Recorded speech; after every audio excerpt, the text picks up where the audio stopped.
Hello friends, most welcome on your channel English speaking by Anil sir.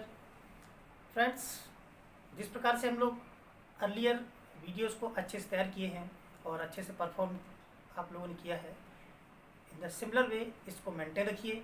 ऐसे ही हम लोग practice करते रहेंगे तो नो डाउट हमारा रिजल्ट अच्छा रहेगा।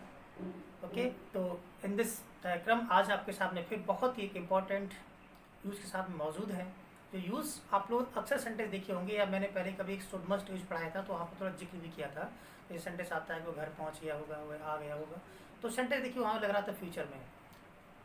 हमने वहाँ पर बात कराई थी कि वहाँ सेंस ये था कि जब लोग गैस कर रहे होते तब भी ये सेंस आता है कि वो घर पहुँच गया हो, मतलब गैस कर रहे थे। देखिए ऐसा ही सेंटेंस फिर आपके सामने एक सेंटेंस आता है, जैसे कि आपने सेंटेंस अक्सर सुना कि वो है आ गया होगा, या सेंटेंस आया हुआ है नहीं बैठा होगा, या आपने कहा शायद आपने ताजमहल देखा होगा, शायद आपने ये किताब पढ़ी होगी। तो ये भी सेंटेंस ऐसा लग रहा है हमें देखने में जैसे कि फ्यूचर परफेक्ट का है। लेकिन अगर सेंटेंस देखें कि शायद आपने ताजमहल देखा होगा, तो देखिए समझ में आपको आ रहा है घटना ये फ्यूचर की नहीं है। घटना कहाँ जा रही है? घटना हमारी जा रही है पास्ट में। आपने ताजमहल देखा होगा, इसका मतलब ये पहले कभी हो चुका है, लेकिन यहाँ पर है पास्ट की अनिश्चितता है, मतलब अनसर्टेनिटी है। यहाँ पर श्योरिटी नहीं है। आपने ताजमहल देखा हो, हम किस बिहाफ पर कह रहे हैं कि ताजमहल एक जो है हमने देखा यहाँ पर कि जिस प्रकार से एक वर्ल्ड और इंडिया की हेरिटेज है, तो जब हमारा एक वंडर है तो आई थिंक लोगों ने देखा होगा। लेकिन इसके बाद बहुत से लोग होंगे जो कह सकते हैं हम ताजमहल नहीं देखे हैं। तो जो सेंटेंस कहा जा रहा है कि आपने ताजमहल देखा होगा, एग्जाम्पल दिया जा रहा है, इसका मतलब यहाँ सेंटेंस देखने में लग रहा है फ्यूचर परफेक्ट। लेकिन अगर आप रियलाइज करेंगे तो सेंटेंस को समझ में आ जाता है कि सेंटेंस ये पास्ट टेंस घटना है। और कैसी घटना है? ये अनसर्टेनिटी है, मतलब पास्ट की पॉसिबिलिटी। जो यूज बताने जा रहे हैं वो मे हैव और एक बताएंगे साथ में माइट हैव। ठीक है, दोनों डिफरेंस करके चलना है। तो जो मे हैव का यूज है वहाँ पे ये देखना है हमको कि पास्ट की पॉसिबल में अनसर्टेनिटी है। पास्ट की ऐसी चीज़ें जो संभावित चीज़ें हैं उसमें जो है अनिश्चितता आ रही है। तो सेंटेंस हुआ कि आपने ताजमहल देखा होगा, वहाँ पर सेंटेंस समझ में आ रहा है इस प्रकार से कि अपना फ्यूचर, बट हमें समझना पास्ट टेंस। मैंने आपने कहा कि आपने मेरा नाम सुना होगा, तो आपने मेरा नाम सुना होगा की कंडीशन क्या है यहाँ पर कि ऐसा कहा जा रहा है कि आप अक्सर जानते हैं, कोई लोग होते हैं ज़्यादा जानते तो लोग कहते हैं आपने मेरा नाम सुना होगा, आपने उसका नाम सुना होगा, लेकिन ज़रूरी नहीं है। तो वो सेंटेंस की हम बात करेंगे। फिर हम बात करेंगे अभी बाद में, इसके बाद में माइट हैव की। जब माइट हैव में क्या होता है कि पास्ट टेंस की ऐसी चीज़ें, ऐसी घटनाएं जो कि पास्ट में पॉसिबल बन के ही रह गई, मतलब पॉसिबिलिटी थी, पॉसिबिलिटी बन के रह गई। मीन्स सेंटेंस आप अक्सर हम लोग बोलते हैं आज मेरी बस छूट गई होती, आज मेरी या मैं आज गिर गया होता, आज मेरा पर्स गिर गया होता। तो जब ये सेंटेंस देखा जाए तो मेरी बस छूट गई होती का मतलब बस छूटी नहीं, मतलब पास्ट में ये पॉसिबल थी घटना की बस छूट जाती, लेकिन छूटी नहीं। तो देखिए दोनों में बहुत थोड़ा सा डिफरेंस है। यहाँ पर क्या होता है कि मे हैव के केस में जब बात करेंगे तो यहाँ पे ये होता है कि पास्ट टेंस की हमारी पॉसिबल की अनसर्टेनिटी है, और जबकि माइट हैव में क्या होता है कि जो काम होना था वो हुआ नहीं, मतलब मेरी बस छूट गई होती लेकिन छूटी नहीं, मैं गिर गया होता मतलब मैं गिरा नहीं। यही दोनों सेंटेंस डिफरेंस करके हम आज इस यूज डिस्कस करेंगे। तो फ्रेंड्स, इस चैनल पर नए हैं तो please subscribe channel and bell icon जरूर दबाइए। बात करते हैं, फिर डिस्कस करते हैं यूज की।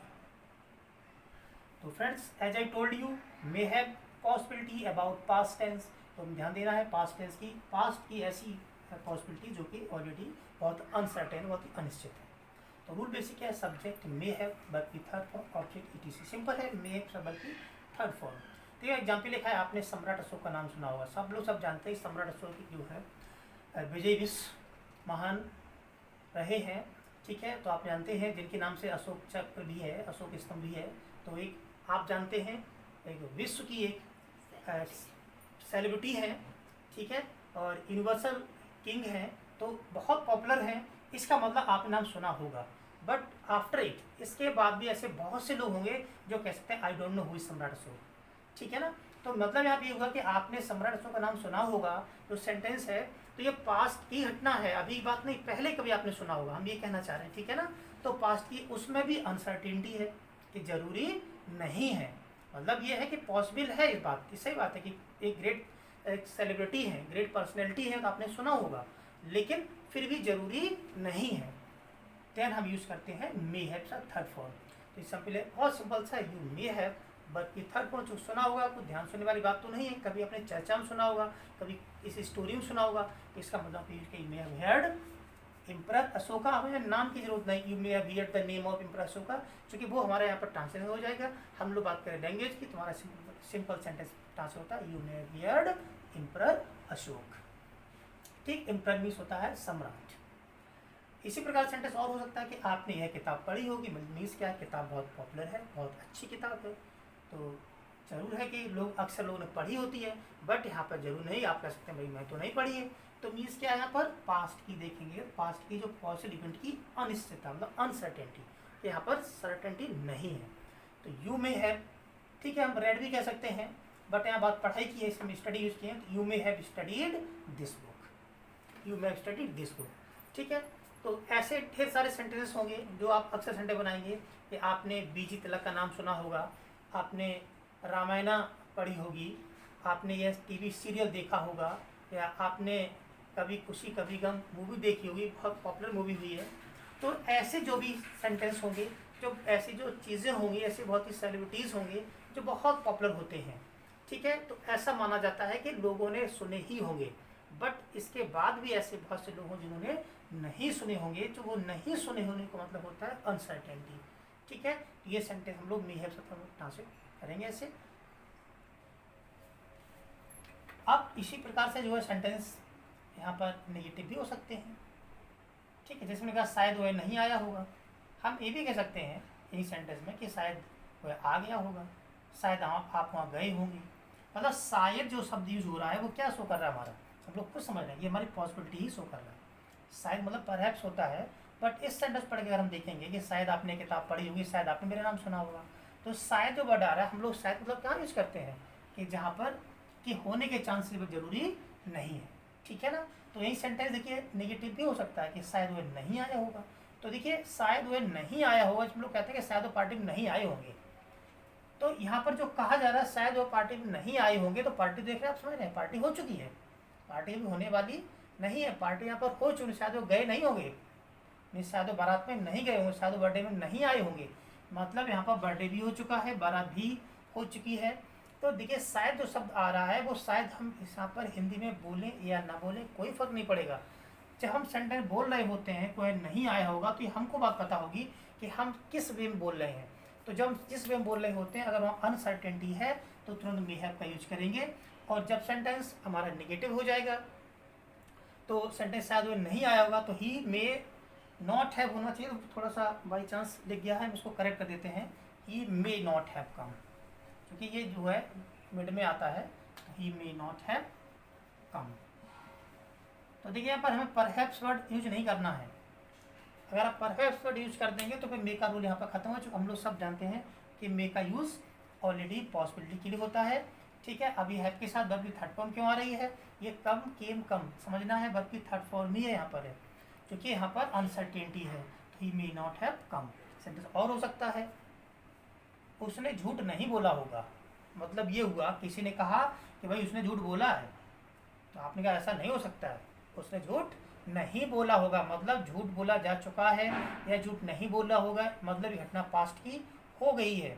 बट आप इस बात पर यहाँ पर अपना एक विश्वास डिस्प्ले कर रहे हैं, विश्वास को प्रेजेंट कर रहे हैं कि उसने झूठ नहीं बोला होगा। हम ये भी कह सकते हैं शायद उसने झूठ नहीं बोला होगा, नहीं कोई और बोल सकता है लेकिन उसने झूठ नहीं बोला होगा। तो समझिए घटना फ्यूचर परफेक्ट की नहीं है, ये घटना पास्ट की है और अनसर्टेनिटी है, क्योंकि आप जानते हैं झूठ नहीं बोलता, नहीं कोई कह रहा है उसने झूठ बोला है, तो आप ये कहना चाह रहे हैं उसने झूठ नहीं बोला होगा, मतलब आप इस मामले में बिल्कुल किसी तरीके से बात मानने तैयार नहीं है।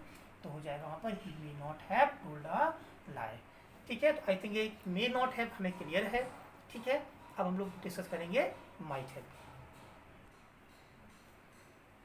तो माइट हैव का यूज़ कहाँ करते हैं, बिल्कुल क्लियर हमें होना है यहाँ पर। माइट हैव का यूज़ होता है कि पास्ट टेंस की ऐसी कोई इवेंट, पास्ट टेंस ऐसी कोई भी चीज़ जो होनी थी लेकिन हुई नहीं, मतलब पास्ट की पॉसिबिलिटी ही बन के रह गई। हैड बताया हमने कि जैसे मैं गिर गया होता, मतलब गिरा नहीं, मतलब गिरने वाला था लेकिन गिरा नहीं। तो ऐसे एग्जाम्पल लिखा मैंने कि मेरी बस छूट गई होती, तो बस छूट गई होती मतलब छूटी नहीं, मतलब ऐसा था कि होने वाला लेकिन ऐसा हुआ नहीं। तो जब ये मतलब पॉसिबिलिटी थी मेरी बस छूट गई होती लेकिन छूटी नहीं, तो वो पॉसिबिलिटी बन के ही रह गई। या आप ऐसे मान लीजिए जो होना था वैसा हुआ नहीं, हम आप यूज़ करते हैं माइट हैव के साथ वर्ब की थर्ड फॉर्म। तो subject might have, third form object etc. Sentence है मेरी बस छूट गई होती, आई माइट हैव। किसी का छूटने मतलब होता है मिस, तो ये लगा देंगे तो I might have missed the bus. या गाड़ी है तो हम ट्रेन भी कह सकते हैं, ठीक है, हम और भी कह सकते हैं। यानी जैसे आप बताया कि आपने कि मेरा ये बहुत अच्छा मौका छूट गया होता, मेरा ये बहुत अच्छा मौका छूट गया होता मतलब छूटा नहीं। तो क्या I might have missed this opportunity. तो हमें यही बस समझना है कि जब सेंटेंस ऐसी कंडीशन बाहर आए, पास्ट टेंस में ऐसी कोई चीज़ जो होने थी लेकिन हुई नहीं है, जैसे उससे गलती हो गई होती, उससे गलती हो गई होती का मतलब एकदम गलती ऐसी कंडीशन पाई गलती होने वाली लेकिन गलती फिर हुई नहीं। तो simple translation he might have made a mistake. जो गलती करना इंग्लिश होती है मेक, गलती हमसे बनाई जाती है, बनती है, इसीलिए हम यहाँ पर मेक यूज करें और मेक का थर्ड फॉर्म मेड होता है। He might have made a mistake. ऐसे और एग्जाम्पल हो सकते हैं, आपने एक किताब पढ़ी होती, तो मीन्स क्या हुआ, जब हम कहीं आप कहते हैं आपने किताब पढ़ी होती, तो इस मीन्स से समझ में आ रहा है कि आपने किताब पढ़ी नहीं है। तो मतलब यहाँ पर यही आपको सेंटेंस की डिजाइनिंग अच्छे से पैटर्न समझ लेना है, क्योंकि सेंटेंस देखने में ऐसे लगेंगे बाद में ताप ही आ रहा है, लेकिन देखें तो सेंटेंस आपको लग रहा है प्रेजेंट का है, लेकिन सेंटेंस साफ पढ़ने समझ आ रहा है घटना ये कभी पास्ट की है जो कि ऐसा होने वाला लेकिन ऐसा हुआ नहीं, मतलब वो पॉसिबिलिटी थी बट होके ही रह गई। तो आपने किताब पढ़ी होती, यू माइट हैव रेड, चूँकि जनरली बात यूज़ करते हैं रीड कर लेते हैं, अगर बात स्टडी हो तो स्टडी की वर्ड यूज़ करते हैं। तो you might have read this book. और ये ध्यान देना है कि रीड हमारा फर्स्ट फॉर्म होता है, सेकेंड थर्ड की स्पेलिंग सेम ही होती है, हम उसका प्रोनाउंसिएशन जो चेंज करेंगे वो रेड ही रीड करेंगे। You might have read this book. अब देखिए सेंटेंसेस बताएं कि कभी भी जो है ये सेंटेंस जो पढ़ा है माइट हैव का है, ये कभी इंट्रोवर्ट यूज़ नहीं होता है, क्योंकि फ्यूचर की कोई ऐसी जो पॉसिबिलिटीज़ होती हैं, ठीक है ना, यहाँ पर कुछ चीज़ देखेंगे तो वहाँ पर इंट्रोगेटिव वगैरह में ये ईज नहीं होता है, क्योंकि जब ये कह रहे हैं कोई संभावना ऐसा होने की बात है तो निश्चित है कि इसको हम कभी भी नेगेटिव में या हम इंट्रोगेटिव ट्रांसलेट नहीं कर सकते हैं। मे हैव का नेगेटिव था तो आपको हमने समझाया है, ठीक है। तो आई थिंक ये दोनों may have might have use आपको क्लियर हुए होंगे, तो इसको अच्छे से प्रैक्टिस करेंगे आप friends. I hope may have might have में आपको डिफरेंस क्लियर हो गया होगा, ठीक है। आप इसकी प्रैक्टिस करेंगे। और एक हमें कमेंट मिला हुआ था कि जीडी के लिए कि जीडी कब शुरू करेंगे। तो देखिए पहले तो बेसिकली क्या है कि हमें आप लोगों को सबसे पहले जो टॉपिक लिखने वाले हैं वो लिखना क्लियर आपको हो जाना चाहिए, मतलब लिखना आना चाहिए। तो जब जीडी के टॉपिक दिए जाते हैं तो हम आपको तरीके बताएंगे जीडी कैसे प्रिपेयर करना है। तो उनको सबसे पहले क्या होता है, जब जीडी लिखने, चूँकि लिखना ही होगा आपको सोचना भी पड़ेगा। जी टॉपिक क्या होते हैं, थोड़े डिफरेंट होते हैं। जब आप जीडी मतलब ग्रुप डिस्कशन, तो जब आप टॉपिक दिया गया, सम टॉपिक दिए suppose love marriage versus arrange marriage, इसका मतलब some people will speak in favour of love marriage, some people will speak in favour of arrange marriage, ठीक है। तो देखिए फिर आपको यहाँ पर वही बात आती है कि लव मैरिज के रिगार्डिंग आपको राइटिंग करना आना चाहिए और अरेंज मैरिज के फेवर में आपको राइटिंग करना आना चाहिए। तो इसीलिए ये टॉपिक अभी लिखने दिए जा रहे हैं। जब राइटिंग से हमारा बढ़िया हो जाएगा, अच्छा हो जाएगा, लेकिन जीडी कुछ नहीं होती है। जो लोग सेंटेंस बना लेते हैं, सेंटेंस बोल लेते हैं, केवल हम जीडी के मीडियम से और डिबेट्स के मीडियम से हम लोग क्या करते हैं आपके अंदर डेवलप करते हैं फ्लुएंसी, ठीक है। तो इसलिए वो चीज़ आप परेशान मत होइए, हम आपको इसे रेगुलर कंटिन्यू करेंगे। तो आज के यूज़ में आई थिंक क्लियर होगा, ठीक है। आप इसके लिए भी सेंटेंस जिस प्रकार से हम पहले के वीडियोस में क्लासेस में आपको हम सारे सेंटेंस से प्रैक्टिस के लिए डिस्क्रिप्शन बॉक्स में देते हैं, वही डिस्क्रिप्शन बॉक्स में आपको सेंटेंस फिर से मिलेंगे, वो सेंटेंस करके प्रैक्टिस कीजिए और कमेंट जरूर कीजिए। फिर हम आपको मिलते हैं नेक्स्ट वीडियो में। Thanks for